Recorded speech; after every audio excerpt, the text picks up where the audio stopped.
So I first came to NHI when I was applying to medical school, and I've been working at NHI Medical for around 9 months, and I decided to have a hairline lowering surgery. I felt like I could trust the doctors here after seeing how everything worked.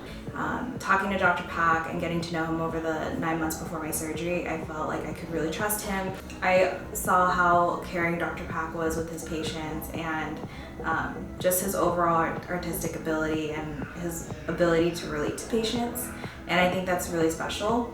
I've seen him work on other patients before and their results, and I felt like I could trust him and know that I was in good hands.